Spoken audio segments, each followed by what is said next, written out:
یا لیتنا کنا معک شاه سلام علیک یا لیتنا کنا معک شاه سلام علیک شاه سلام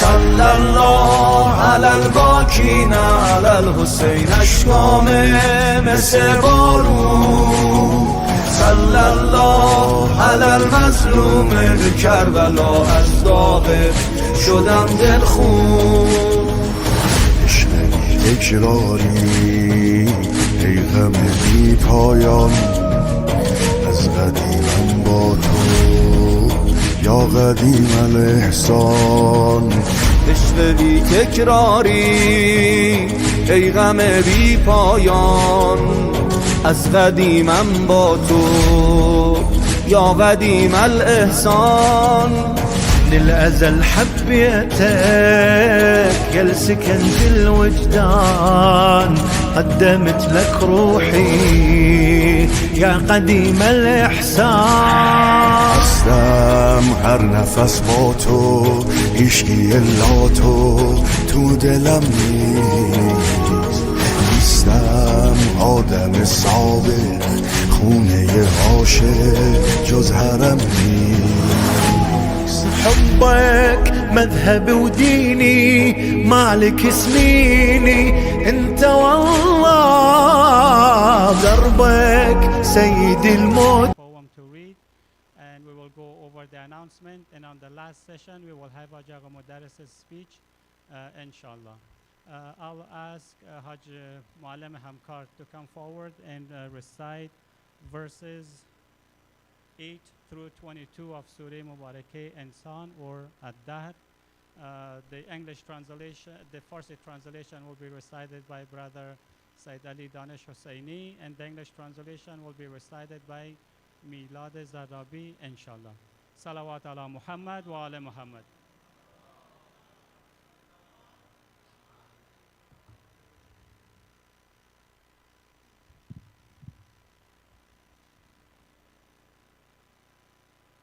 محمد واهل بيت محمد صلوات.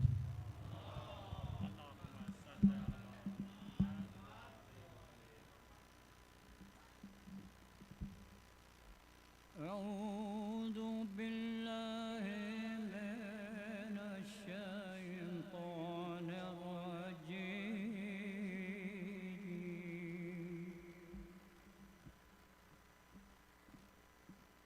بسم الله الرحمن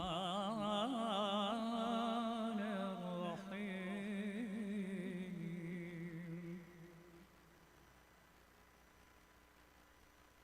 ويطعمون الطعام على حبه مسكينا ويتيما وأسيرا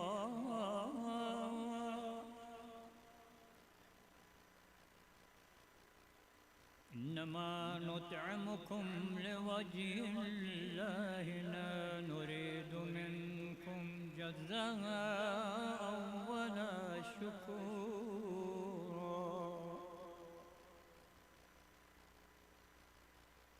إنا نخاف من ربنا يوما عبوسا قمطريرا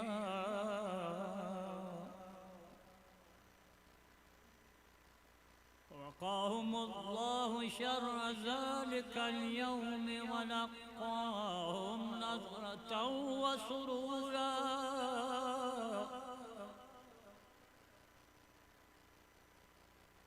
وجزاهم بما صبروا جنة وحريرا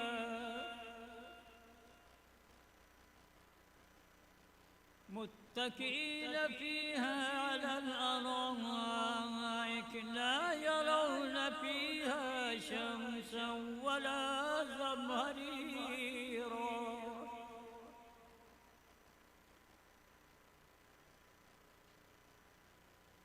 ودانية عليهم ظلالها وذللت قطوفها تذليلا ويطاف عليهم بانية من فضة وأكواب كانت قواريرا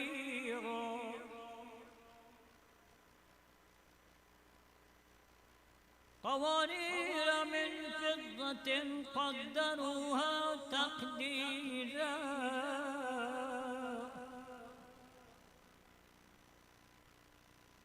ويسقون فيها كأسا كان مزاجها زنجبيلا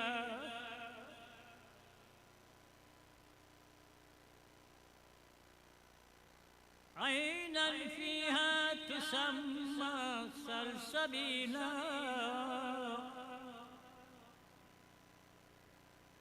ويطوف عليهم ولدان مخلدون إذا رأيتهم حسبتهم لؤلؤا منثورا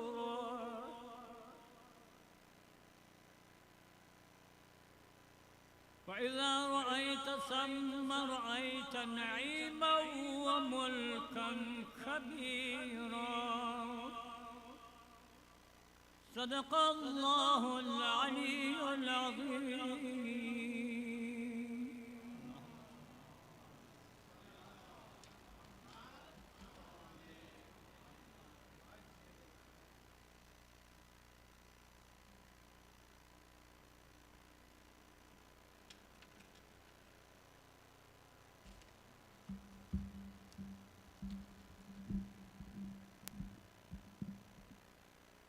بسم الله الرحمن الرحیم. و برای عشق خدا به مسکین و یتیم و اسیر خوراک می‌دهند، همانا که به شما فقط برای خوشنودی خدا خوراک می‌دهیم و از شما نه پاداشی می‌خواهیم و نه سپاسی انتظار داریم. ما فقط از پروردگار خیش می‌ترسیم، از روزی که سخت عبوس و اندوهناک است. پس خدا آنها را از شر آن روز نگاه خواهد داشت و آنها را در درخشندگی و شادی دیدار خواهد کرد. و به سبب اینکه شکیبا بودند آنان را به بهشت و جامه‌های حریر پاداش خواهند داد.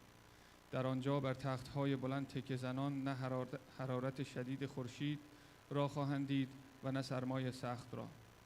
سایه درختان نزدیک به آنها پایین خواهد آمد و شاخه‌های پرمیوه برای آسان‌تر چیده شدند آویزانند و جام‌های سیمین و پیاله‌های بلورین بین آنها به گردش در خواهد آمد. تنگ‌های شفاف نقره‌ای را به قدر تمایل هر کس به اندازه مقرر خواهند کرد و در آنجا آنها را از جامی می‌نوشانند که آمیخته با زنجبیل است، از چشمه‌ای که آن را سلسبیل می‌نامند. و دور تا دور آنها جوانانی که تراوت جاودانی دارند برای خدمت در گردش خواهند بود که چون آنها را ببینی میپنداری که مرواریدهای پراکنده‌ای اند. و آنگاه که مینگری در آنجا فراوانی نعمت و فراوانی بسیار زیاد را میبینی. جامعه های سبز رنگ از سندس، ابریشم لطیف و استبرق حریر زردوزی شده بر تن دارند که با دستبندهایی از نقره زینت یافته‌اند و پروردگارشان شرابی پاک به آنها می‌نوشاند. به درستی که این پاداشی برای شماست و کوشش شما پسندیده و پذیرفته شده است. صدق الله العلی العظیم.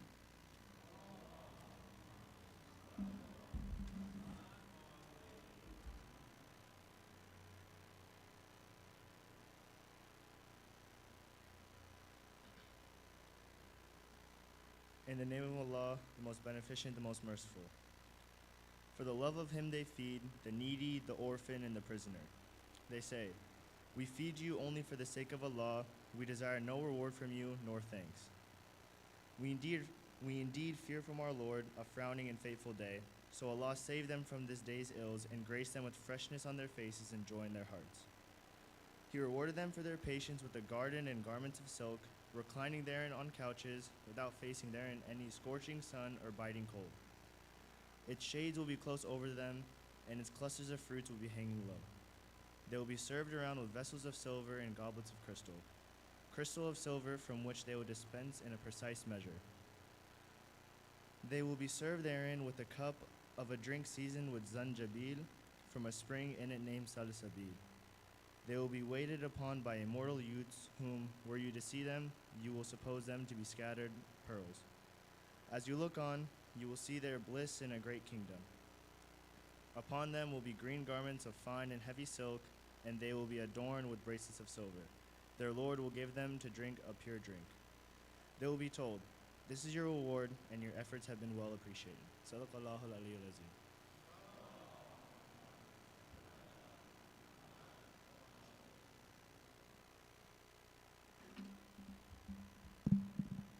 With many thanks and appreciation to Haj Muharam Hamkar, Brother Said Ali Danish Husseini, and Milad Zarabi for recitation of Quran and Farsi and English translations. On the second session, I have a couple more items that was added.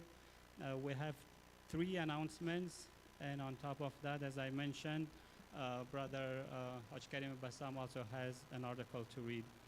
So first, from the sister side, I would like to ask Sister Zahra Al-Amara to come forward and make the announcement for Taha Islamic School, inshallah. So for the health of our sister Zahra Al-Amara, please say aloud salawat. Allahumma salli ala Muhammad wa ali Muhammad.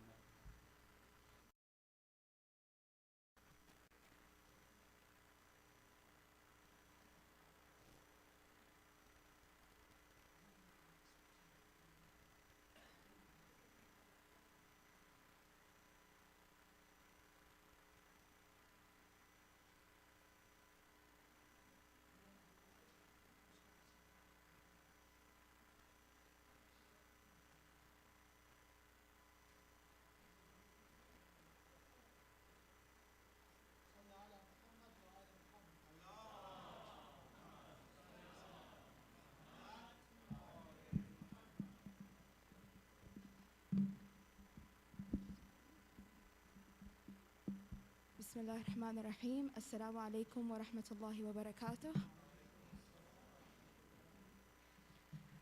On behalf of Taha Islamic Academy, I would like to express my deepest condolences to the Imam of our time, Ajalallahu Ta'ala Farajahu Sharif, and to the believers on the martyrdom anniversary of Imam Hussein alayhi salam. Alhamdulillah, inshallah, starting on August 26th, inshallah, in 3 weeks, I believe we will be having our first day of the new academic year of 2023 to 2024 of Taha Islamic Academy.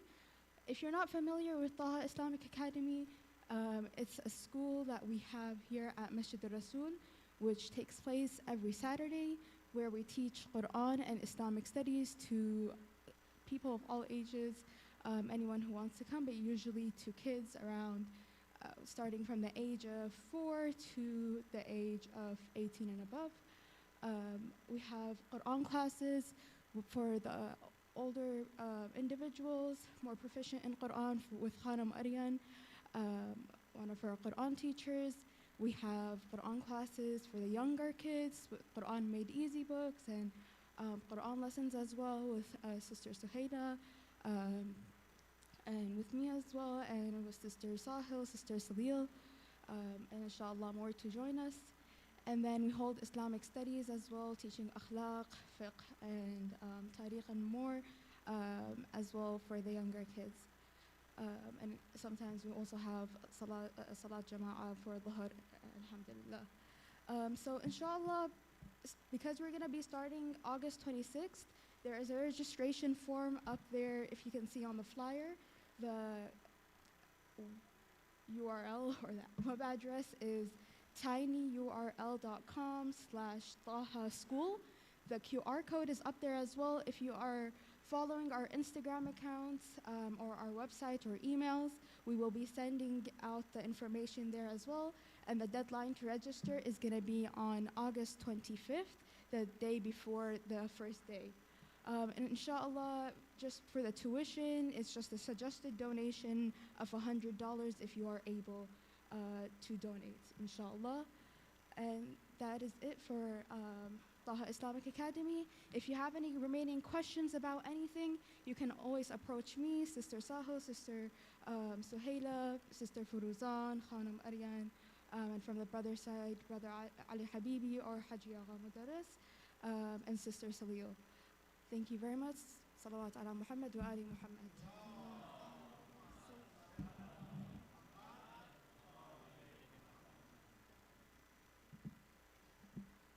Thank you, Sister Zahra, for the announcement. So before we go to our next announcement, I would like to take this opportunity and thank Haj Karim Bassam for taking over my responsibilities last week that I was out of town. As far as I know, he did a great job. I even asked him to continue tonight so I can experience and learn more from his experience, but he did not accept it this time.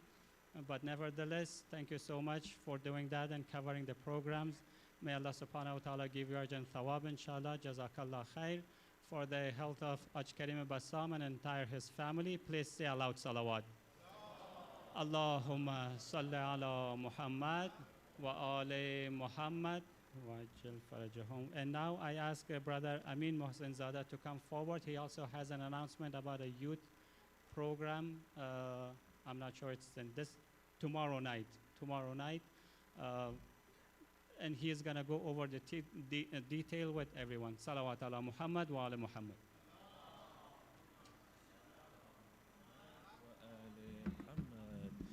Assalamu alaikum. Once again, inshallah, tomorrow, once again, we will be having our youth night starting at 6:30. This will be for ages 13 and above. Food will be provided, but please make sure to RSVP, whether that be through the QR code, through the Instagram, or through our group chat. If you're not part of the group chat, please reach out to myself, or from the sister side, please reach out to Sister Sahil and Sister Salil. Ajagha will be, what's it called? He will be leading the topic of why mourn an event that took place 1400 years ago. Once again, this is going to be tomorrow starting at 6:30, inshallah, and I hope to see you all there. Thank you very much, and salawat.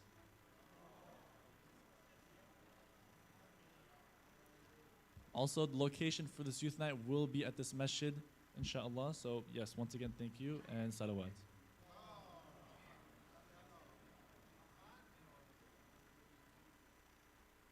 Okay, thank you, Brother Amin, for the announcement. So again, the youth program tomorrow night at this masjid, including Ajaga Modarres will be here as well. So again, please, he said that you should reserve. Did you guys see they put it there? Okay, so please reach out to one of the sisters or to him afterwards, and that way they will order food enough for everyone, inshallah. With that being said, the last person who has another announcement is Brother Muhammad Al-Ammara. Please come forward, brother. Salawat ala Muhammad wa ala Muhammad.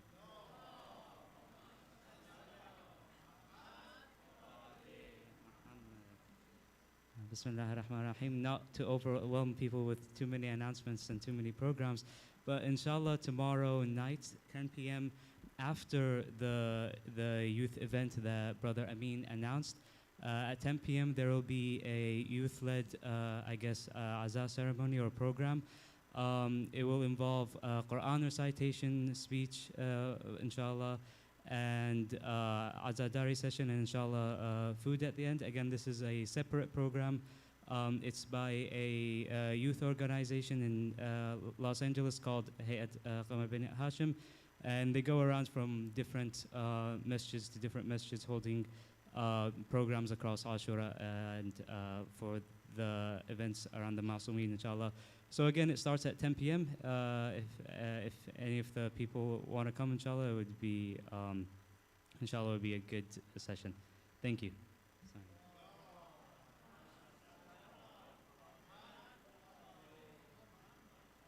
Thank you, Brother Muhammad, for the announcement. And now I از محترم حاج کریم بسام خواهش میکنم تشریف بیارن و مطلب را که تهیه کردن را به سمع شما برسانن. سر سلامتی خودتان و حاج آقای بسام صلوات محمد پسند ختم بفرمایید عزیزان.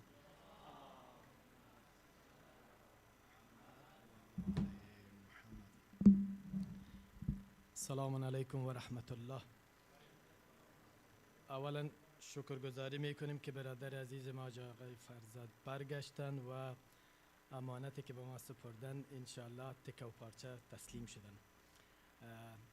بلایی که به سری اناونسمنت آمد خود شما میفهمین که چی چیزهای شد و گاهی ترنسلیشن فارسی فراموش می شد و گاهی انگلیسی نبود و گاهی کسی نبود که قرآن بخوانه، گاهی اشتباهات زیاد بود و صحبت کردن و برادرای انگلیسی زبان ما کاملا مانده بودن که چرا کسی اناونسمنت نمیکنه، برای ما چیز نمیگه.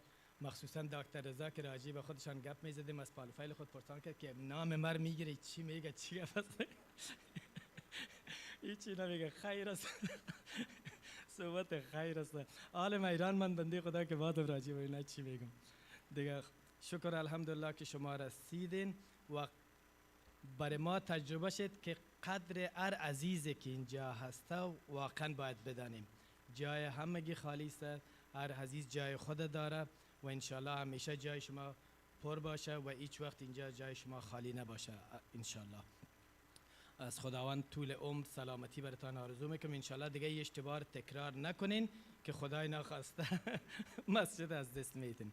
و شب آخر پروگرام که باید تشکری میشد از آقای مدرس، متاسفانه کاملا فراموش شده. انشالله بازم ای به عهده خود شما میمانه و الحمدلله برادرای هیئت مدیره و خواهرا در مجلس تشکری خاص کردن از آقا. انشالله خداوند آقا را با فامیلشان با خانوادهشان انشالله صحیح و سالم حفظ کند. انشالله خداوند نگهدارشان باشد. برای سلامتی خودتان و خانوادهتان اجماعاً صلوات. اللهم صل علی محمد و آل محمد. ناگفته نمانه که برادرایی که انگلیسی میفهمن، خواهرایی که انگلیسی میفهمن، اونا ما عادت دادیم آل خودشان از پالفایل پرسان میکنه، شما نیاز نیست که برشان بگویم که چی هست. خب یک صلوات محمدی. اللهم صل علی محمد و آل محمد. ای حسین با خون خود این دشت دریا کرده ای، ای حسین با خون خود این دشت دریا کرده ای، زین سبب دریا دلان را خوب جویا کرده ای. غرق کردی در امین دریا تو آن فرعون را، منجی امت ز ظلم و یاد موسی کرده ای. اجتماع مرده را زنده کردی ارزمان، با دم احیاگران چون مسیحا کرده ای. ای یگانه یادگار مصطفی در کربلا، با سری بر نی تو یاد روز یحیی کرده ای. درس آزادی و آزادگی آموختی، قهرمانان راشدی الگو و شیدا کرده ای. عزت و سرفرازی را به عالم داده ای، سرفرازی را تو تعبیر والا کرده ای. این شجاعت از علی شیر خدا آموختی، کربلا این رزم را در عهد اعلا کرده ای. ای که کشتی نجاتی که مصباح الهدی، نوح گشتی و نجات نسل فردا کرده ای.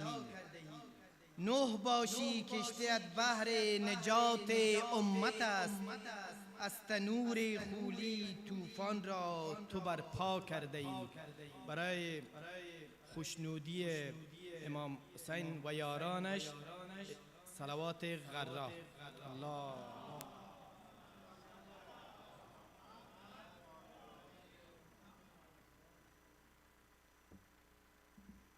با تشکر و سپاس فراوان از محترم حاج کریم بسام و واقعا خدا لایق تمجید و تعریف نمیبینم. بازم نظر لطف شما عزیزان است و از همه عزیزایی که خواهرها و برادرها از هر دو طرف یک اشتباهات ما را نادیده میگیرن و با حرفای خوبشان ما را میخواین بهتر بسازن، تشکر و قدردانی میکنم. We will continue our programs tonight. So we're done with announcement and with the presenting. Please see Brother Haj Ziai Amili and Brother Saeed Razak and pay your monthly donations, my brothers and sisters. This Masjid runs based on your monthly donations only. There's no other source of income. So as you think about your house, you need insurance, you need maintenance, you have guests over, you need to feed people. All of this comes from all of you guys. So please check with Brother Ziamili. Make sure, first of all, that you're up to date with your monthly pledges. And for any reason, if you're behind and if you can bring it up to date, that would be greatly appreciated. Also, for the food-wise, as I've been mentioning, every night that we're eating food here, that is Masjid is providing, cost about $700. And now, if you don't have the entire 700, any amount towards that 700 would be also greatly appreciated. All you have to do is tell Ajziyamili that the money has to be spent on the kitchen or on the food, and he will record those transactions accordingly. With that being said, tomorrow, please don't forget the annual Bisht Zahra program at 11 a.m. Sharp there. And with that being said, the program starts sharp with recitation of Surah Yasin, inshallah, at Bisht Zahra. So hope to see you all there, inshallah. With that being said, Ajaga Modarres will revisit the art of thinking clearly. The last time that Ajaga Modarres spoke about this topic was back in June 30th. And thanks to iPhone, I made some notes. So now I can put everybody on a test. What were the 3 signs of people who can think clearly? The last time that Ajaga Modarres covered this topic. Okay, if I didn't have it, it would have been here, but I'm sure. So the first sign was those people who can think clearly. One of the signs was you don't see them lazy. The second was they don't get frustrated easily. And the third one was they don't complain to Allah subhanahu wa ta'ala. Those were some of the signs of people who can think clearly. And today, Ajaga Modarres will elaborate and open this topic furthermore, and we will listen to Ajaga Modarres' speech, inshallah. I would like to welcome Ajaga Modarres to Mambar, inshallah. Please say aloud salawat. Allahumma salli ala Muhammad wa ali Muhammad.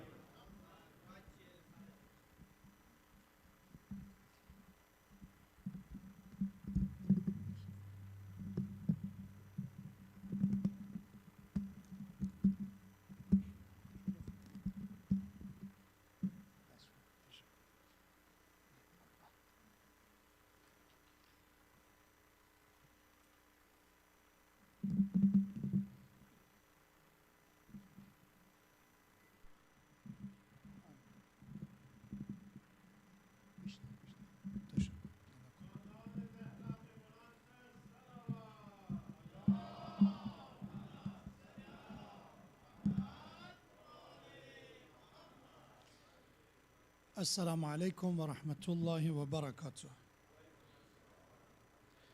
Alhamdulillah, I can see everybody's near the door.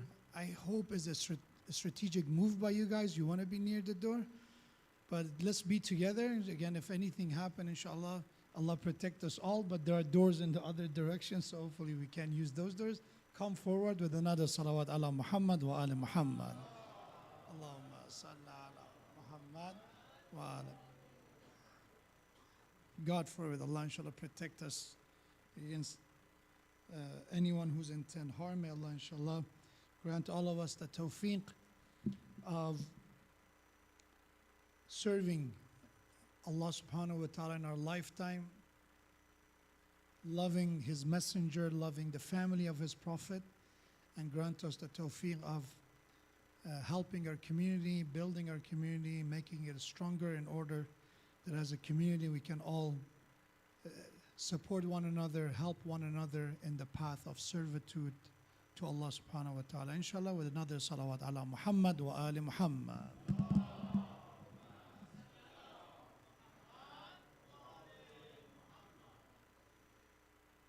أعوذ بالله من الشيطان اللعين الرجيم بسم الله الرحمن الرحيم لا حول ولا قوة إلا بالله العلي العظيم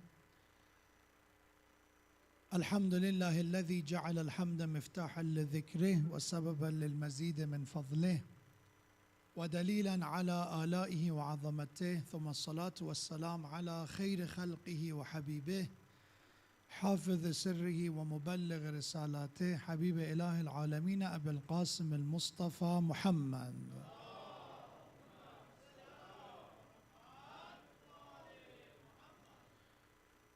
وعلى أهل بيته الطيبين الطاهرين المعصومين المكرمين، سيما بقية الله في السماوات والأراضين. قال الله تبارك وتعالى في القرآن الكريم: رب هب لي من الصالحين فبشرناه بغلام حليم. صدق الله العلي العظيم.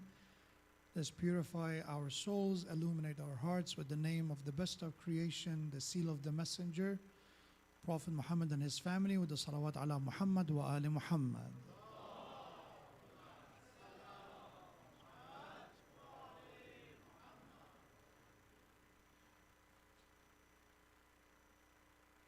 There is this thin line between something that is good, honorable, and something that could be wrong, destructive, and ultimately leads to our corruption. There's a thin line. And that's why it's very important to be intelligent and be smart, be aware, be cognizant of what's happening. Because there's a thin line between anger and bravery, what you call to be brave and what you call to be someone who is just outraged and is controlled by his rage. Is a thin line between generosity and being wasteful. There's a thin line between being frugal and cheap and stingy. And the list goes on. And then when it comes to thinking clearly, that is one of the important aspects of thinking. And remember, this is a topic that we're discussing from a spiritual perspective, religious perspective, based on our resources, like the Quran, like the teachings of the Prophet and Ahlul Bayt. That's the main source that we get the wisdom from. And then, of course, we use our aql as well, because our intellect is a great complement to all this. It's not a substitution. This is a great misunderstanding. The misunderstanding is that people think I have to use either of these. I either have to use my aql, my intellect, my thinking ability, or I have to blindly follow religion and just do whatever God says. In reality, we believe that these are two gifts of Allah, that they are complementing each other. They create that balance that we need. One is divine wisdom, and another one is a wisdom and knowledge that you acquire through experience, through reflection, through studies, or whatever other means will lead you there. And that famous prophetic tradition that said every human being is accompanied by two prophets, right? Rasulan. There's two Rasul. There are two messengers with every human being. And I want you to think about it, what we mean by that. Because there are people who only believe in one of those prophets, not both of them. Thinking that these two prophets, they don't work with each other. They think they're against each other. And the reason for that is that's the way we want it to be. One prophet said is the prophet, is the messenger that God sent down, right? From Prophet Adam alayhi salam to the last prophet, 124,000 prophet is the tradition, that is the number of those prophets that Allah sent down. Many we don't know the names, but we know that Allah did not abandon us after creation. He made sure that we have a teacher, someone who guides us, somebody who ensures that we know the purpose of our existence. And they came with books, scriptures, holy books, and teaching and deen, religion, right?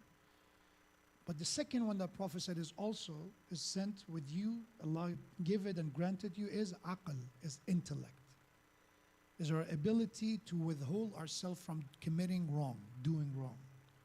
That sometimes that is something that we need to connect the dots. Okay, if there is no ayah, for example, again, there are examples of our scholars said that you don't need a fatwa, you don't need a ruling for every matter. Because some matters are very obvious, right? It's very straightforward. You don't need to ask questions. You need a ruling when things are a bit unclear, then you ask somebody with the expertise to tell you what should I do, right? Let's, for example, I give you something when it comes to our health. To drink water and to hydrate is not something that you need an expert telling you. Although, yes, we hear all the time how much water is the standard. And there's a debate, by the way. If you don't know, there are people who say this much water is good, and some say too much water is not good. And again, that's not the topic. But if you put aside the amount, just drinking water, it comes natural. I need water, I have to drink it. I don't need an expert tell me I'm thirsty, I need water. Well, when it comes to the supplement, like taking vitamin D because you have a shortage of it, or iron, or whatever other nutrition you're lacking, you need an expert telling you. You need a study, you need a test to tell you. In a matter of life, there are moments things are very straightforward. You don't need somebody, a hadith or an ayah, to tell you that it is wrong. They will tell you, like a doctor tells you about the importance of hydration, but the original of that should come natural to you, right? When we talk about, okay, for example, stealing is wrong. Yes, there are ayah about it, there are verses, there are hadiths about it. They've been since the beginning of time, but it should come natural to us that it is wrong. Why? Because if I let myself to take away somebody else's property, I open the door for others to do the same to me. There will be chaos. My own asset and property will be in danger. So I'm creating a problem for myself. So if I want a safety, if I want protection for my property and for my assets, I need to respect other people's property and assets and what they own as well. It should come natural. But on the top of that, we have that, okay, this is what happens if you steal, if you do this. Another example, we may not know if the halal or haram chicken have differences or not. We need an ayah that talks about the importance of mentioning the name of Allah, or zabiha, or that should be halal, to tell us about okay, it's the same chicken, but one is slaughtered without the name of Allah, one is been slaughtered properly toward the direction of Qibla, conditions are met. This is lawful, permissible to consume, the other is not. This one we need that divine wisdom teaching us, because we will not figure it out, right? It's the same chicken, and a lot of people falling for it, right? I look at it, this chicken and the one I get from Restaurant Depot or any other place is labeled as halal, but it's all business, it's all marketing. At the end of the day, it's the same chicken. If you put it under a microscope, if you are looking at the cells that is, constructing it, is the same. And then we have divine wisdom telling us, no, it's not. Everything you eat is going to affect your soul. There's something going on with this that you should stay away from it. You trust the divine wisdom when it comes to that one. But then when it comes to consuming poison, is it permissible for me to consume rat poison or any other poisonous plant or substance for that matter? Should I ask that question? Should I? Obviously I shouldn't, but there are people who did ask that question, and there is a chapter on answering those questions as well. How much, right? What if I just take a bit of poison every day that doesn't kill me? You'll be amazed by people's creativity when it comes to asking questions. So aql and prophets, there are two companions that they are complementing each other. They're not substituting. And that's one is called a prophet that is external, apparent, is obvious to see, noticeable.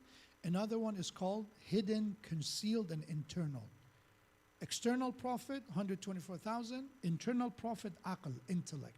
Our ability to assess, our ability to analyze, our ability to think, is that the second prophet. They're together.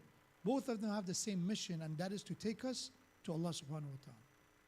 That's their mission. And that's why we see the prophets of God, what they are focusing on, that your responsibility is not to blindly follow. Your responsibility is to believe because it becomes clear to you. You are responsible to convince your aql, to make your intellect submit to the truth. That's on you. Otherwise, you're going to ignore your heart in this, your soul in this. If you blindly follow, as soon as there's a bit of tremble, a bit of doubt, a bit of skepticism, you will give up on everything. Why? Because you didn't convince yourself to begin with. So I need that journey with my reflection. So that, going back to the topic of thinking clearly, we need these two prophets assisting each other to take us there. But one great obstacle between us and being able to use our intellect to be able to think is something that we're born with. And that is what? خُلِقَ الْإِنسَانِ مِنْ عَجَلٍ. And that's the topic of tonight. Allah said we created human being with ajal. Ajal meaning haste. Haste meaning that you are in rush. Part of the nature of the man is that they want what they want as soon as possible. That's what we're born with. And I always give an example of children. Before you discipline children, before you teach them, they don't know the concept of waiting. Right? If a baby, an infant is hungry, what they're going to do? Tell me. They will cry until you give them what they want. That's the only way they know. That's their nature. That's instinct, you call it. That's you call it fitra, innate part of them. This is the way they want it. How you eventually teach them that, okay, you have to wait or this, it takes time. But خُلِقَ الْإِنسَانِ. Allah said the creation of man is not that waiting and patience is not natural to us. It's something that we need to cultivate. Another ayah, Allah subhanahu wa ta'ala said, recite salawat ala Muhammad wa ala Muhammad.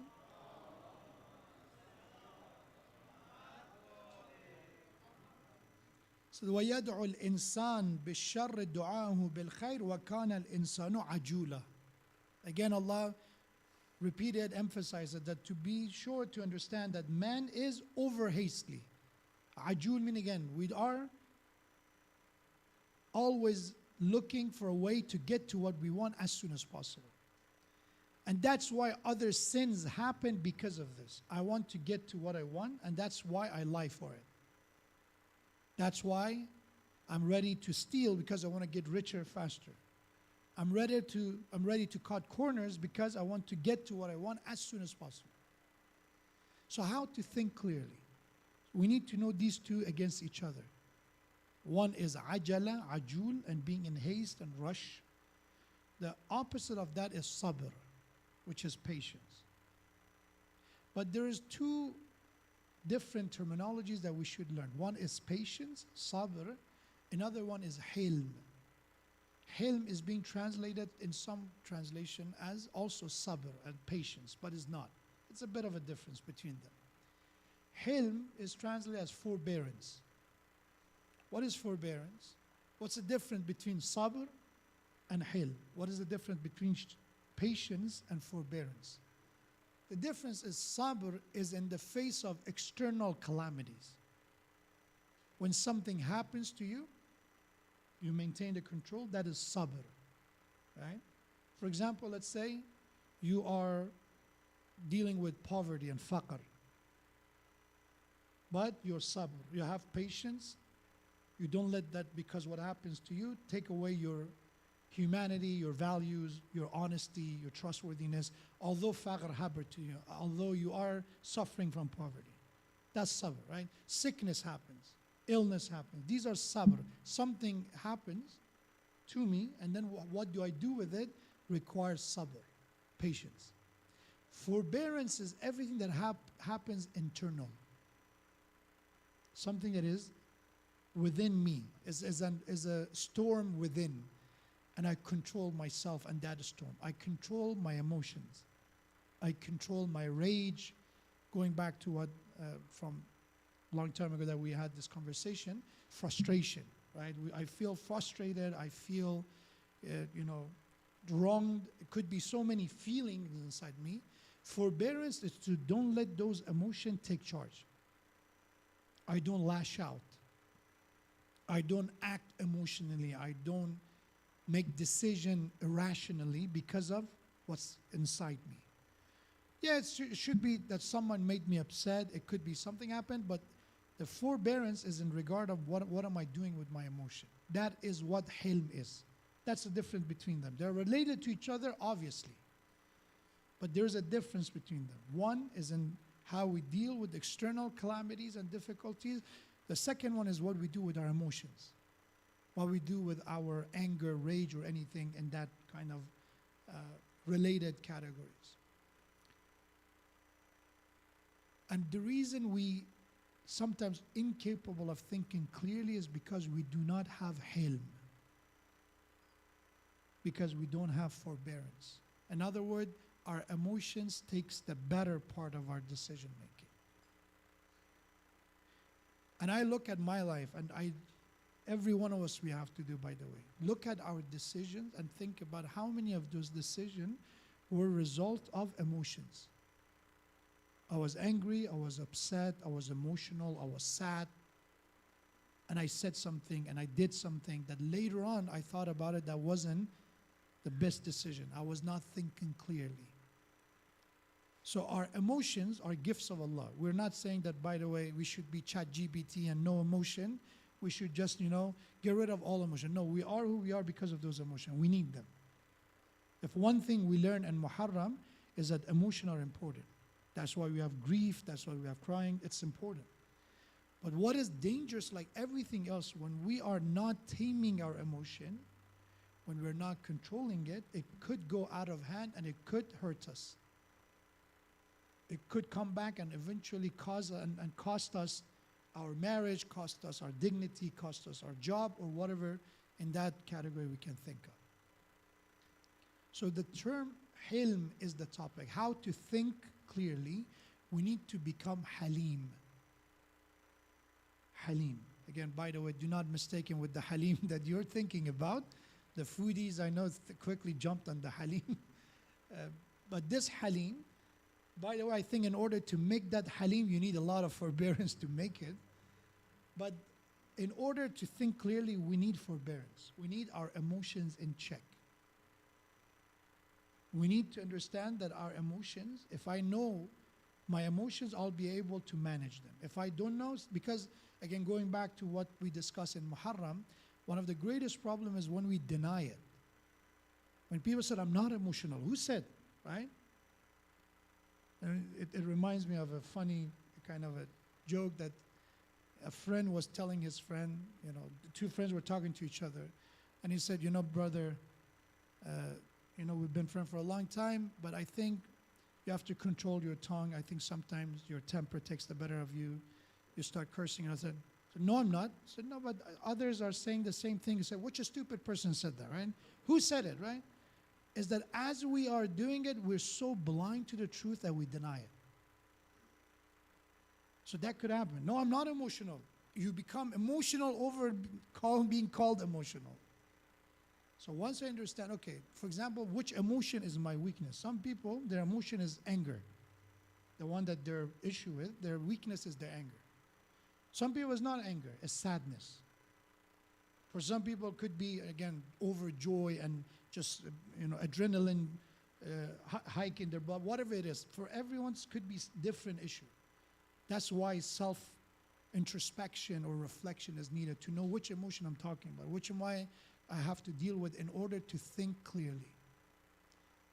When you look at Quran, the word Halim is being used 15 times in Quran.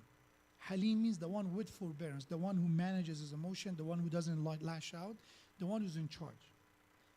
And the one prophet that Allah used the name Halim most about him is Ibrahim alayhi salam. Why Ibrahim alayhi salam? Because first of all, Ibrahim alayhi salam dealt with family members who put him under pressure, and that's very frustrating to begin with. His uncle Azar, the one who was his guardian, by the way, is the one that was, in some narration, he was a builder or maker of statues and but, sanam, or the gods of the people, the pagans of the time. And he was against his own nephew. It was very tough for Ibrahim alayhi salam to deal with this. On the top of that, his own tribe were against him. There's so much, and there's also one test after another. Imagine Allah asks us to with this amount of tests, right? Why Ibrahim alayhi salam has such a high stature in our religion and our faith. Not only us, but all the Abrahamic religion, they are honoring Ibrahim to a point that there are fight over that. What was Ibrahim, right? Was he Christian? Was he Jew? And then Allah comes in Quran and said, "Ma kana Ibrahimu Yahudiyan wala Nasraniya." Stop this argument that either Ibrahim was Jew or Christian. He was neither. He was a monotheist. He had his own path, he has his own message, so he was not a follower of the other two religions. They were preaching the same message, but they were not following that message. And that's, by the way, it's something to keep in mind about Ibrahim alayhi salam. So, and you know that the complete salawat among us, it means as followers of Ahlul Bayt as well as Ahlul Sunnah, is that when you want to say a salawat upon the Prophet, there is the one that we say, Allahumma salli ala Muhammadin wa ali Muhammad. There is a continuation for it. Kama sallaita ala Ibrahim wa ali Ibrahim innaka hamidun majid. Meaning that when we want to honor our Prophet, we remember his great-great-grandfather, because he's from the descendant of Ibrahim. So, Ya Allah, send your peace and blessing upon Prophet and his family, Prophet Muhammad and his family, as kama sallaita, as you did send your peace and blessing, as you blessed the Prophet Ibrahim and the family of Ibrahim alayhi salam. So, he's even, his name being mentioned in the salawat of the Prophet. So, going back to the quality of Halim, right? For example, Allah in the Quran, when it comes to Ibrahim alayhi salam, this is how Allah describes Ibrahim alayhi salam. He says, Inna Ibrahim la halimun, Surah Hud, verse 75. Ibrahim was indeed most forbearing. La halimun, the word la in Arabic, comes from for ta'akid, emphasis, that verily, without a doubt, that Ibrahim was a man of forbearance, a man that was in charge of his emotion, the man who did not lash out, the man that his decision was not from emotion. How we know that? Look at Ibrahim alayhi salam test. If we are being told, yeah, Ibrahim, first of all, Ibrahim did not have a child until he was old. Imagine if you don't have a baby, if you don't have a child, how much people talk? Or you don't have a child. What happened? Whose fault it is? Why you don't have it? And then Ibrahim is being granted, that's one thing, that your emotion doesn't take the better of you. You still manage to maintain your mission as a prophet of God. And now you're old, but Allah said, okay, now, فَبَشَّرْنَاهُ بِغُلَامٍ حَلِيمٍ. Right? We will give you a child, which was eventually Ismail alayhi salam. We will give you. And we have that Ismail alayhi salam, when he was born, when Allah said, okay, take your wife and this newborn son to a barren land. Imagine our feeling. I did not have a child, now I have a child, and you're asking me to go and leave them in a barren land and walk away. Just leave them with nothing. Trust me. Trust me. Just go leave them. That's the hilm of Ibrahim alayhi salam. Oh, I'm a father. I just became a father. My child still is a baby. I did not see my... There's a mission, there's a purpose. You know, the existence of Ismail and Hajar, salamullah alayha, the mother and son, in that barren land is the birthplace of what we know today as Mecca. It's like Allah made a plan that, okay, you know where Ibrahim alayhi salam was? Where was he living? Anyone? Jerusalem. This is where Ibrahim is buried, right? In Jerusalem. He's buried there. Masjid al-Aqsa, modern Palestine, right? But Allah said, no, take your wife and son all the way to Hijaz. Thousands of kilometers away, because I have a plan. The plan is eventually in this land will come a child, will come a man that will be the final prophet. This is his design. But in this, you should be the one trusting me.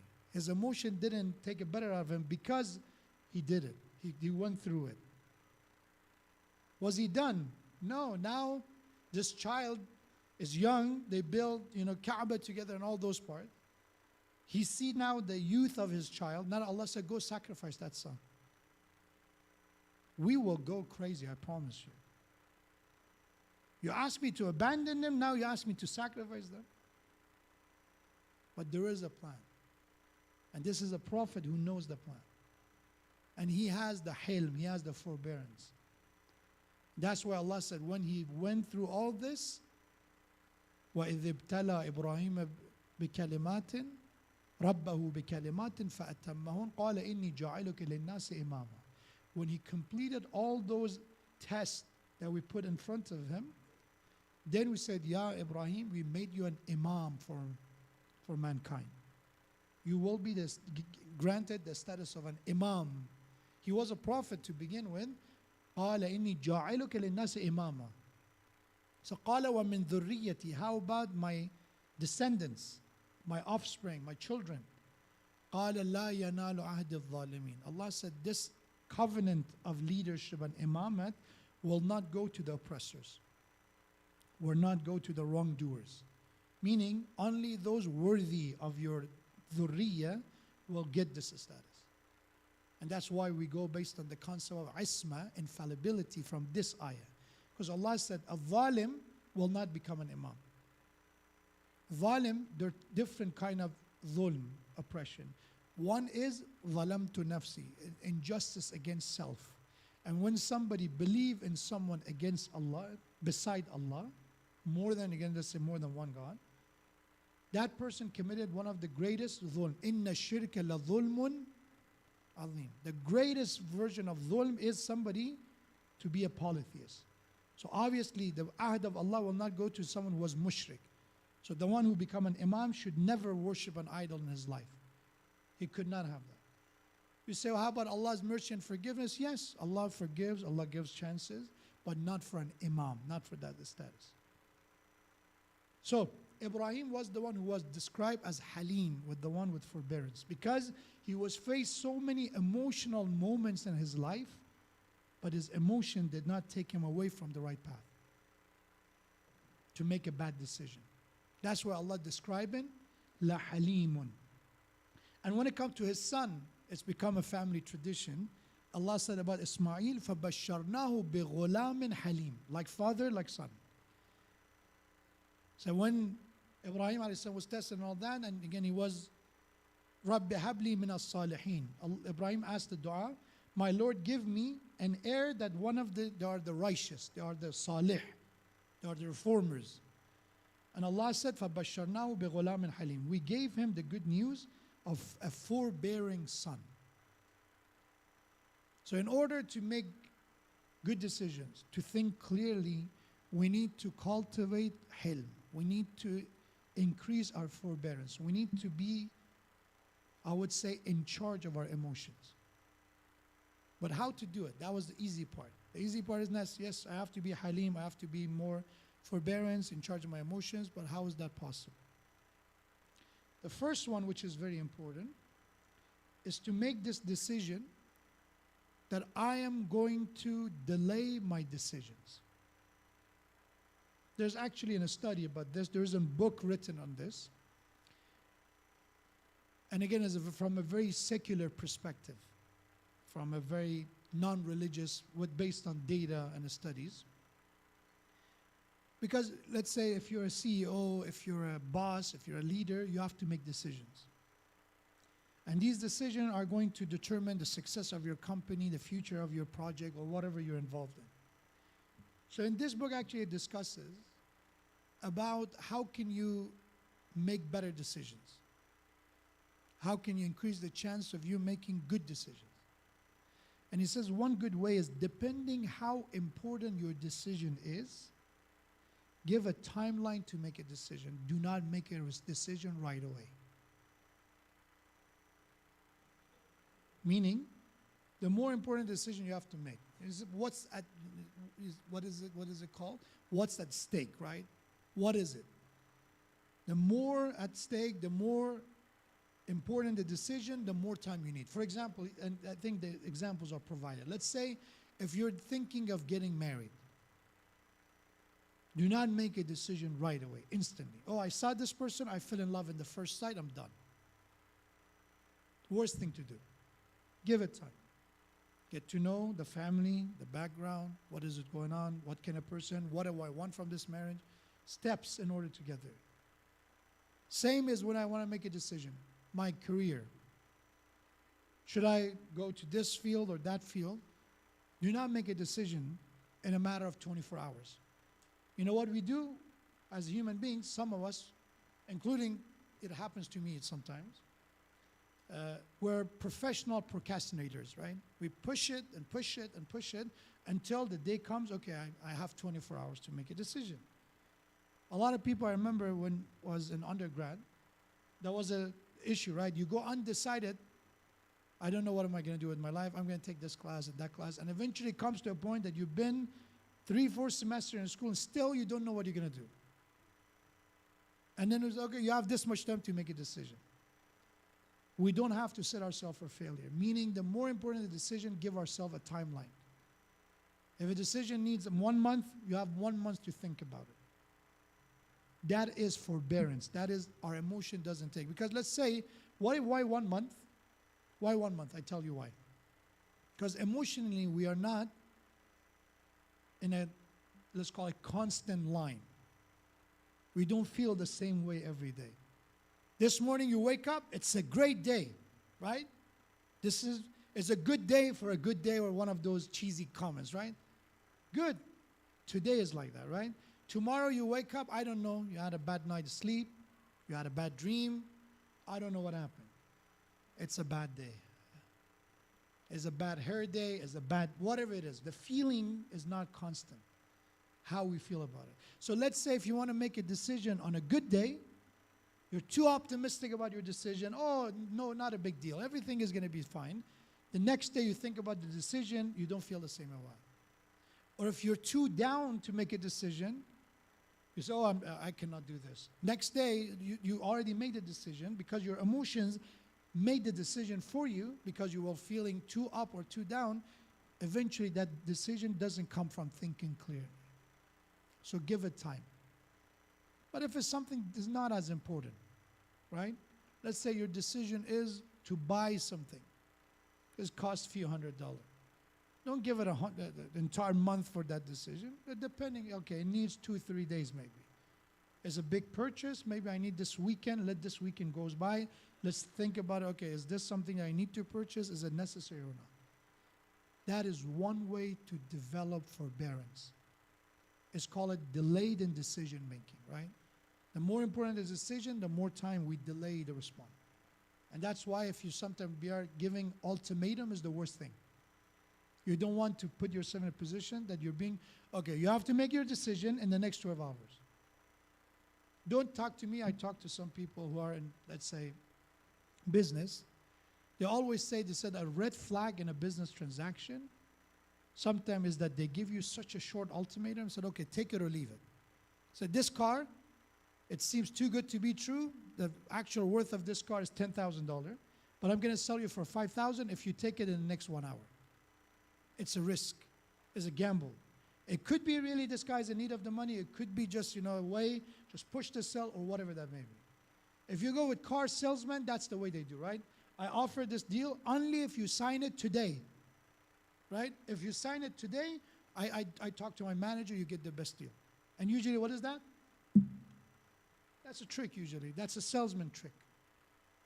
So not every ultimatum should be something that you commit to it. Oh, I will make a decision. Sometimes if you're being given an ultimatum and you think that you don't have what you need to make a decision, do not accept the ultimatum. It's not necessary, depending on the situation. That's step number one, how to cultivate sabr. Step number two, when it comes to our emotions, how to cultivate sabr, is when it comes to anger management. And I will talk about anger management next week. Our anger takes the best of us sometimes because we think we are in charge of the anger. No, this is justified anger. And hilm and anger are two opposite forces. Anger wants to take away the forbearance. I have to say my peace. I have to say this in order to feel better. And that's something that takes the best of us. And it happened to all of us. Because as I said, if it happened to us, it doesn't mean we're done. It means we made a mistake, we should learn from it. You listen to this speech, are you going to be done with being irrational, emotional? No. But the thing is, if I know that's an issue, I'll be more careful next time. I'll learn from my mistakes. Don't say that, oh, I failed, this is it. I'm an emotional person. I like the labels we make for ourselves. Like, again, sarcastically, by the way, I have to probably we make a label. I'm an emotional person. No one is born with sabr and forbearance. It's something you cultivate. Some people are born with more, let's call them, they are being irritated. There are studies about that, that some babies, when they're born, they have their level of irritation higher than the other baby. I get the irritation, I get something. But sabr, forbearance, patience, and sabr is not something that we're born with. Is a result of our upbringing, tarbiyah, is a result of our life, worldview and perspective to life. May Allah, by the honor of the Prophet and his family, give us the tawfiq of learning from the Quran, learning from Prophet Ibrahim alayhi salam and all the prophets of God. There's many traditions. And I finish with one tradition that says one of the qualities of the one who has knowledge is hilm. Al-alim, the one with knowledge, has hilm. Meaning that the more knowledge we have, the more hilm we have, the more forbearance we have. So if you come to these majalis, we listen to these lectures, if there are knowledge and ilm, and I acquire that knowledge, it should eventually make me more forbearant, more patient, more halim, more sabur. Not that it will change my life upside down, but it's a gradual movement toward becoming better. Otherwise, it's not ilm. Otherwise, it's not knowledge. And knowledge that makes me more emotional, more impulsive, more irrational, that is not an ilm. That is what we like to hear. That's an echo of our desires coming back to us.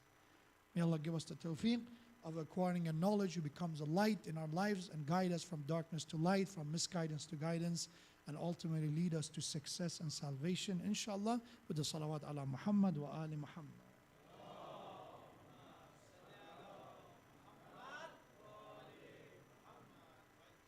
Next week, next Friday, we will have the commemoration of Shahadat of our fourth Imam, Imam Zain al-Abidin alayhi salam, because in narration of the 25th of Muharram is the Shahadat of Imam Zain al-Abidin. Remember, Imam Zain al-Abidin alayhi salam, after Karbala, lived for years and he was the Imam during the time that he rebuilt the Muslim Ummah from, imagine that 72 people joined Imam al-Hussein alayhi salam, they were the best of the best, and now they're martyred. You have to start from zero. You have to build this community, this society, this ummah, and that's why Imam alayhi salam used the concept of dua, concept of supplication, prayer. If you look at it, the work of Imam Zain al-Abidin alayhi salam is fascinating. This is about change, it's about reform. It's not that, okay, if a community, a society failed and you give up on them, no. How after such a great failure by the ummah of the Prophet, that they killed the grandson of the Prophet, they treated his family in that way, how can you bring them back? How you can resuscitate and revive this ummah again? And one way was the Imam Zain al-Abidin showed everyone that Islam is not what Yazid represent. This is not what Islam is. This is not what Bani Umayyah said, this is Islam. And Imam said, this is not the Islam. And that's why he was known in the entire city of Medina for his generosity.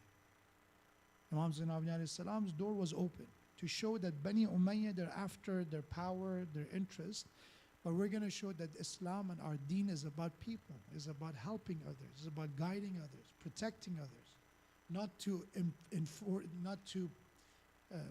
enforce your wills and your desires on people. It's the other way around. It's rather than how to make them dream for what is good, how they aspire for justice, for goodness, for generosity. That's why, inshallah, next week we will commemorate Imam Zain al-Abidin. But tonight, let's dedicate our tonight's majlis once again to family of Imam al-Hussein alayhi salam. Awlad al-Hussein, the children of Abu Abdullah Hussein alayhi salam. Until Arba'een, inshallah, every Friday we use this time to remember what they went through during these days and nights, right? Because Musibah of Imam al-Hussein did not end on Ashura. One of the concern of every person on their deathbed is their family. What happens to them? Who will take care of them? Who will protect them? And Imam al-Hussein alayhi salam left them in the hand of Allah subhanahu wa ta'ala, asking Allah to protect his family.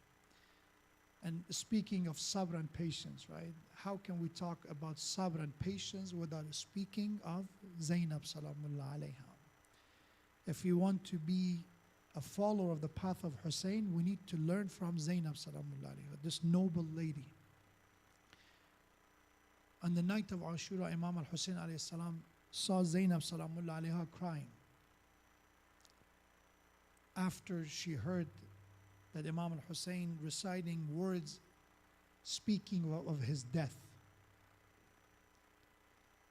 giving the news of his shahadat. Zainab salamullah alayha said, my brother Hussein, are you telling me, are you telling your sister that you're going to die tomorrow? You'll be killed tomorrow. And Imam said the truth and said, yes, my dear sister Zainab. Death is a journey of every human, and every believer will be reunited with his Creator. This is what is coming. This is what we decided. This is what we chose. And Zainab salamullah alayha began to cry. How difficult it is to hear your beloved brother, your Imam, is speaking of his death. And what Imam al-Hussein did, he embraced Zainab, he hugged her and said, my dear Zainab, be patient, have sabr, and don't let shaitan take away your patience and sabr. My sister Zainab, there's so much coming your way. And in that moment of hardship and bala and difficulty, remember that Allah is with the patient. And it came the evening of Ashura, and Zainab saw what she saw.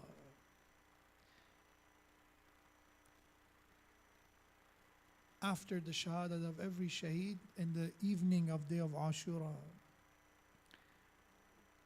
on the 11th of Muharam, they forced the family of Abu Abdullah, as they were leaving toward Kufa, they forced them to come and watch the bodies of these shahada. They look at these bodies that they were mutilated, they were beheaded. And once they tried to mourn by the side of these bodies, they forcefully separated them. They start slapping, whipping them, forcing them to leave the bodies of their beloved family members behind. And Zainab, at those moments, she is the one ensuring the safety of the orphans, making sure that there is no orphan left behind, making sure that they catch up with the speed of caravan going toward Kufa. But this Zainab is the one that when they arrived at night, Zainab salamullah alayha, wasta'inu bis-sabri was-salah. In the middle of the night, Zainab woke up. Who's saying this? Imam Zainul Abidin salamullah alayha. Imam Zainul Abidin said, I saw my aunt Zainab in the middle of the night after Ashura, after going all the tragedies. She performed the tayammum in the middle of the night, and she faced Kaaba and Mecca, and she started doing salat and prayer in the middle of the night. But Zainab, the same Zainab who was running in the day of Ashura, the one who was running after children, her legs had no more strength. She was not able to stand up for Salatul Layl, for the Tahajjud prayer. She performed her salat sitting down. But it came a moment that broke the heart of Zainab when they brought them to Ubaydullah ibn Ziyad in the city of Kufa. People of Kufa gathered and they are watching the women and children. We have a woman ask them, who are you? Who are these women and children? And Zainab salamullah alayha responded, Nahnu uzara ala Muhammad salawatullah wa salamu alayhi. We are the prisoners of war of the family of the Prophet. If you don't know, we are the asir of the Prophet's family. And this woman quickly, because what they did on the day of Ashura, they even stole their scarves and they stole their ma'jar. Their hijab was ripped away from them. And this woman brought some scarf, they brought some hijab for the family of the Prophet, for Zainab and the children to wear. And now the women, the children are crying in the middle of this bazaar, in the middle of the market, the people of Kufa. Imam Zainul Abidin began talking to them, oh people of Kufa, didn't you write letter to my father Hussein to come for you, that you wanted him to be with you to defend your haqq and your rights?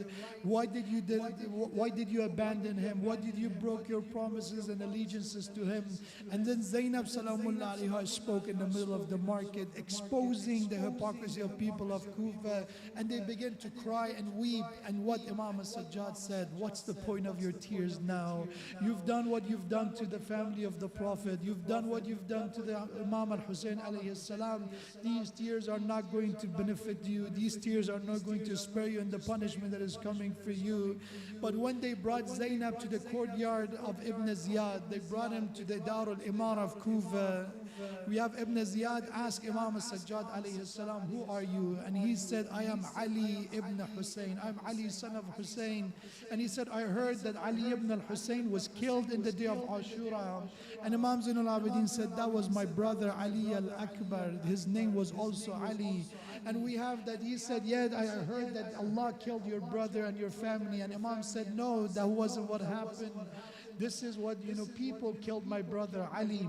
And Ibn Ziyad got outraged and angry and said, you dare to speak back to me, to answer me. Go him. And we have that he ordered to behead Imam Zain al-Abidin alayhi salam. And Zainab, once again, she became the shield between the enemy and the oppressors and Imam. She threw herself on the body of Imam al-Sajjad and said, Wallah, you killed enough of us. You shed blood, a lot of our family. Leave my beloved Ali ibn Hussein alone. If you want to kill him first, you have to kill Zainab. But what was the moment that broke the heart of Zainab more than ever? When the head of Abu Abdullah was transported into Kufa, we have Khuli, this man, this soldier, took the head of Abu Abdullah and put it in the tanur, in a clay oven. And the head of Abu Abdullah, as they brought it back, was covered in the ashes that the Khuli took. وعلى لعنة الله على القوم الظالمين. سری بنیز بلند است در برابر زینب.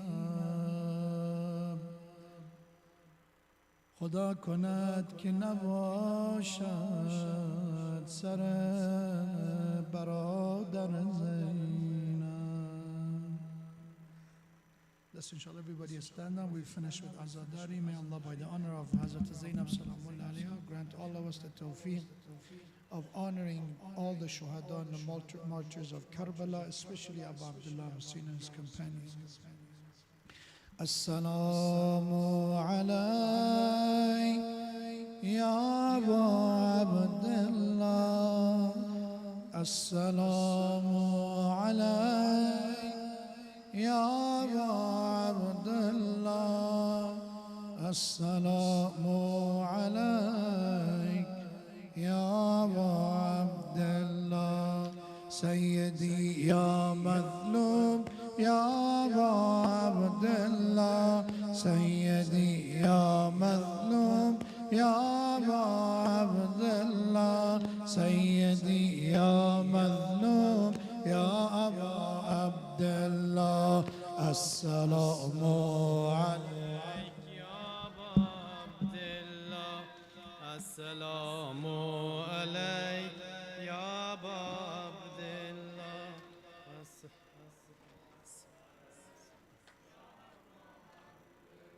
صلوات محمدی.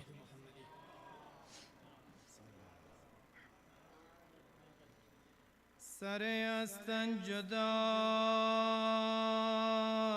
منزل مبارک شهید نینوا منزل مبارک تو بودی زینت آغوش زهرا و هر صبح و مسا منزل مبارک سفر کردی چرا از کوفه تا شام بروی نیزه ها منزل مبارک غریب مظلوم ابا عبدالله الحسین صلوات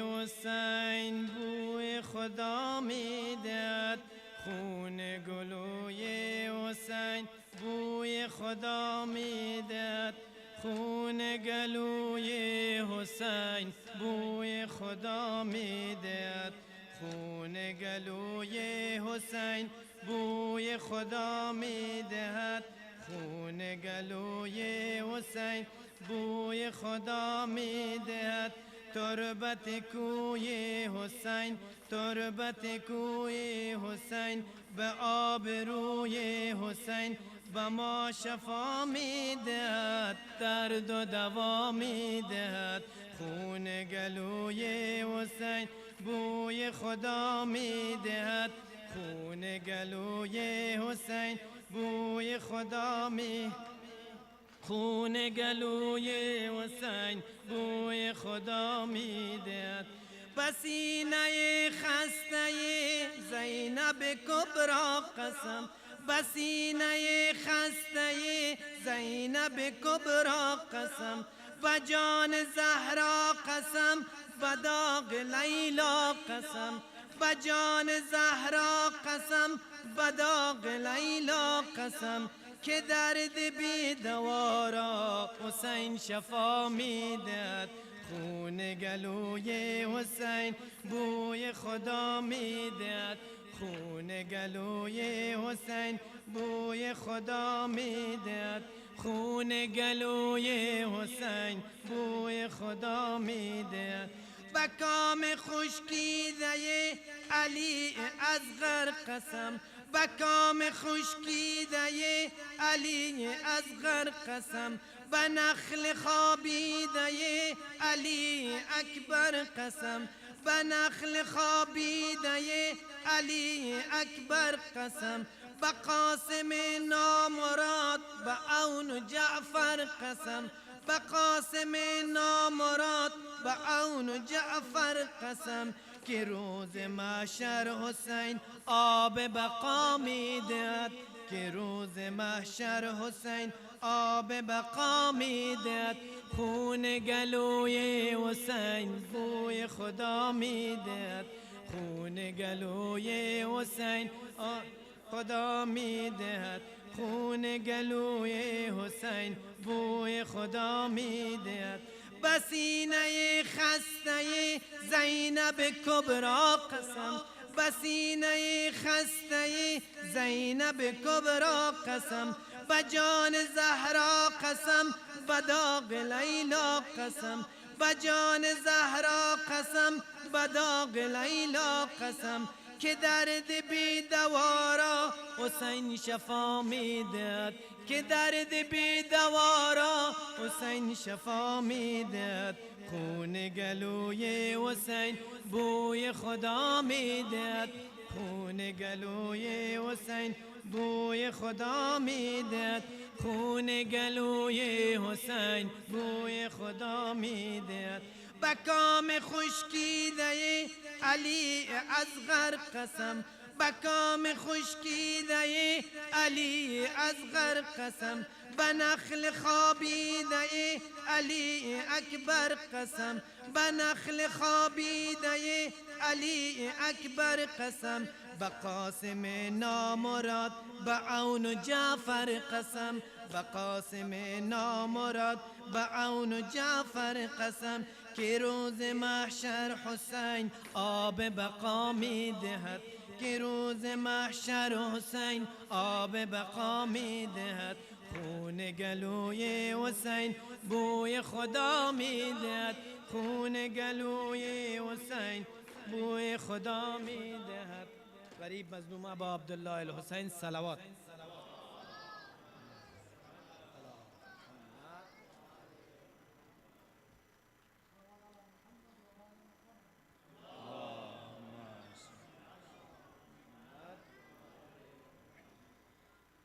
یا فاطمه امشب گریان شده زینب گریان شده زینب یا فاطمه امشب گریان شده زینب گریان شده زینب یا فاطمه امشب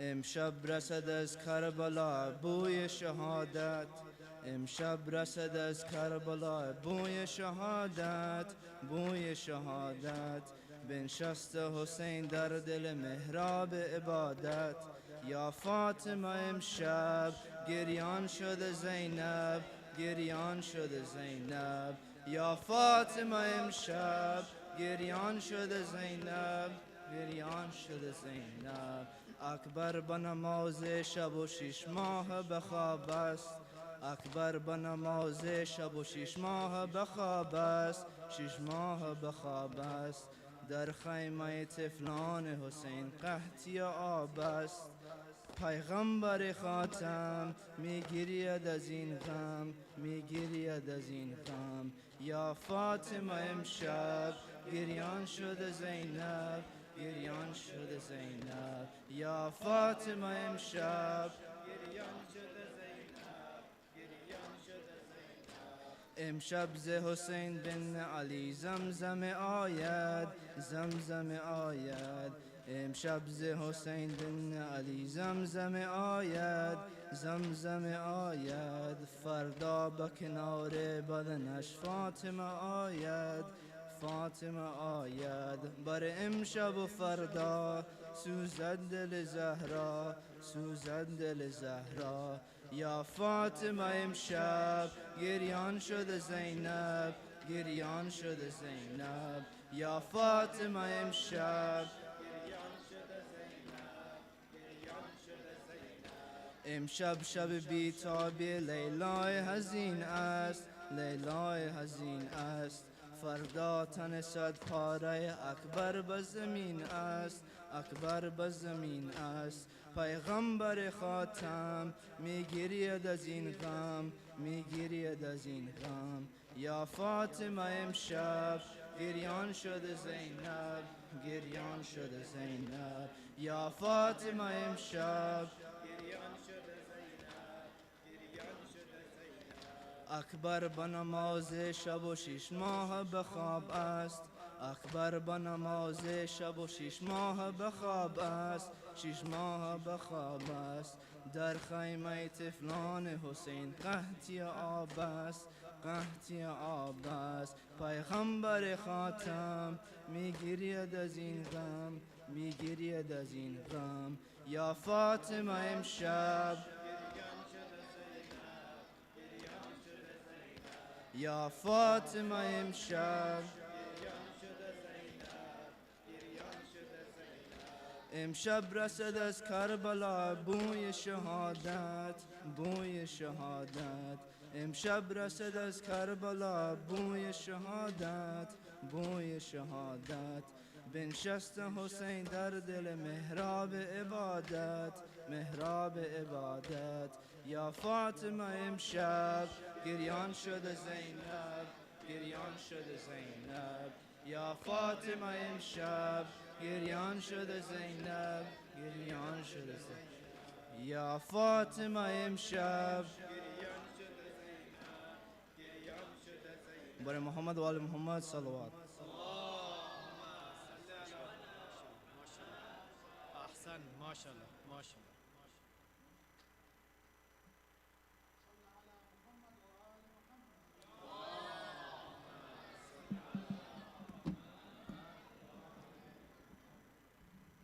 یاد تو در عالم آتش زده بر جان ها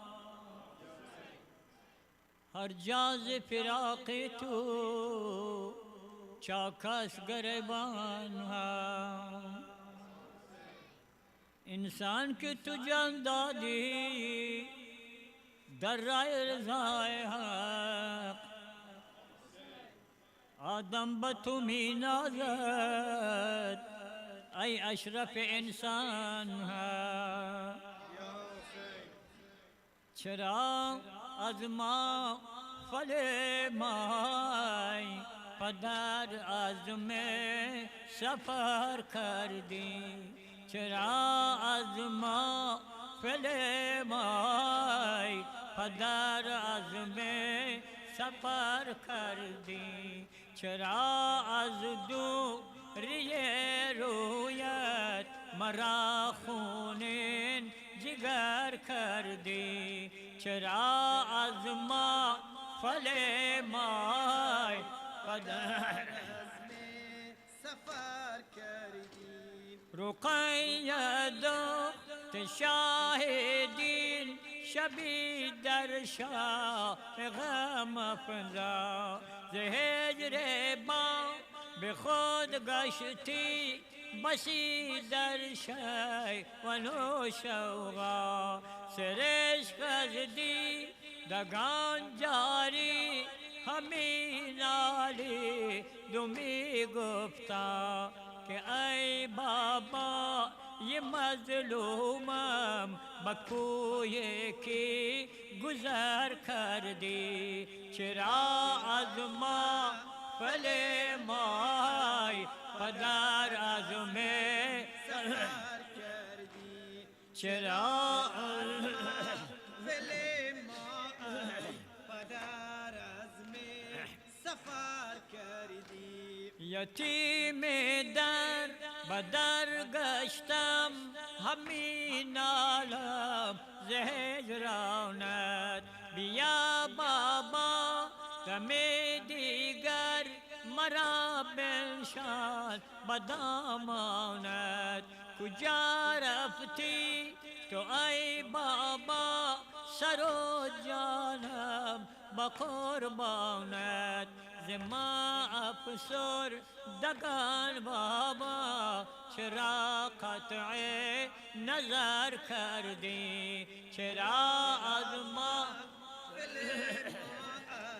پدر از سفر کردی چرا از ما فل مای پدر از می سفر کردی نباشد تا ختم دیگر بگیریمت برای تو کنم خاک سیاه بر سر پدر جان در عزای تو کجایی ای پدر جان تا که چینم من بلای تو نمیدانم سفر اندر کدام این بو مبار کردی چرا از ما فل مای پدر از می سفر کردی چرا از ما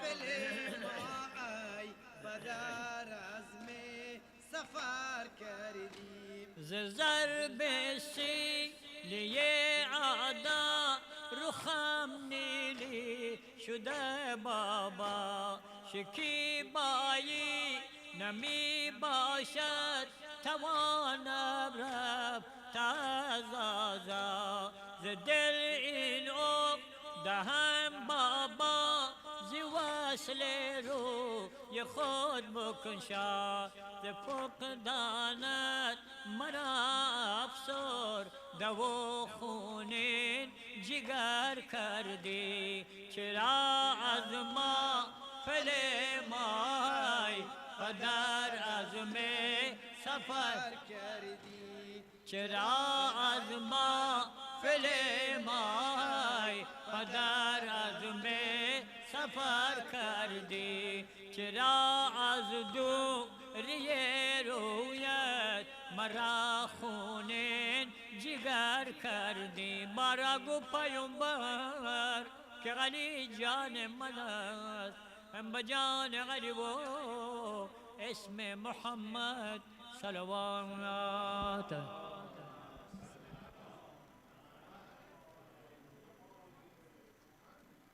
السلام عليك يا رسول الله يا نبي الله يا خير خلق الله يا خاتم النبيين السلام عليك يا أمير المؤمنين علي بن أبي طالب السلام عليك يا فاطمة الزهراء سيدة نساء العالمين السلام عليك يا أبا محمد يا حسن بن علي أيها المجتبى السلام عليك يا أبا عبد الله وعلى الأرواح التي حلت بفنائك عليك مني سلام الله أبدا ما بقيت وبقي الليل والنهار، ولا جعله الله آخر العهد مني لزيارتكم.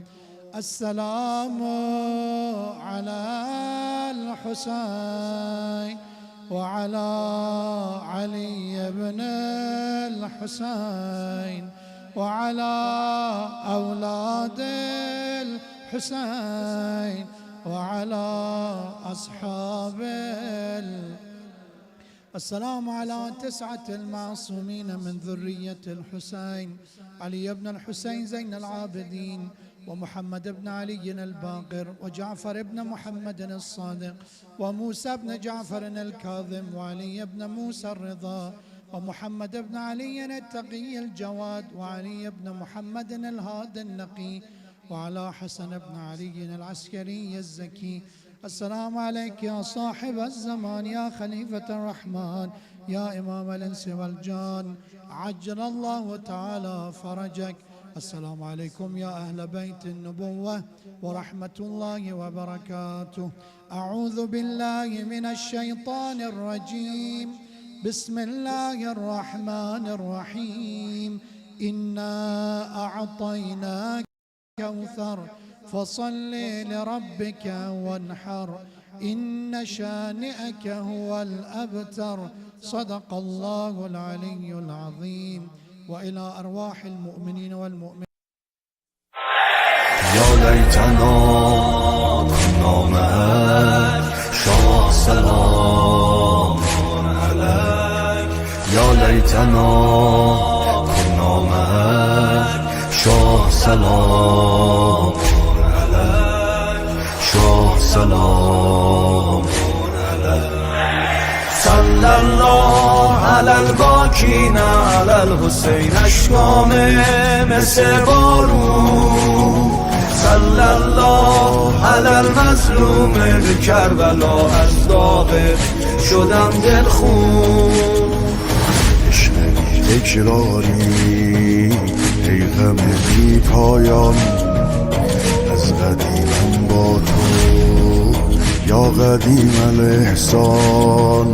عشق بی تکراری ای غم بی پایان، از قدیمم با تو یا قدیم الاحسان. للأزل حبيتك يا سكن في الوجدان، قدمت لك روحي يا قديم الإحسان. هستم هر نفس با تو، عشقی الا تو دلم نیستم آدم صابر، خونه عاشق جز حرم نیست. حبك مذهب وديني، مالك سنيني انت والله. دربك سيد الموت يرتفع صوتي وحسينا. هيا على البكاء يا ليتنا كنا معك شاه سلام عليك، يا ليتنا كنا معك شاه سلام عليك، شاه سلام عليك. صلى الله على الباکین على الحسین، اشکام مثل بارون. صلى الله على المظلوم بکربلا، از داغت شدم دلخون. عشق تکراری ای غم بی پایان، از قدیمم با تو یا قدیم الاحسان. عشق بی تکراری ای غم بی پایان، از قدیمم با تو یا پایان، از قدیمم با تو یا قدیم الاحسان. عشق بی تکراری ای غم بی پایان، از قدیمم با تو یا قدیم الاحسان. من الأزل حبيتك يا السكن في الوجدان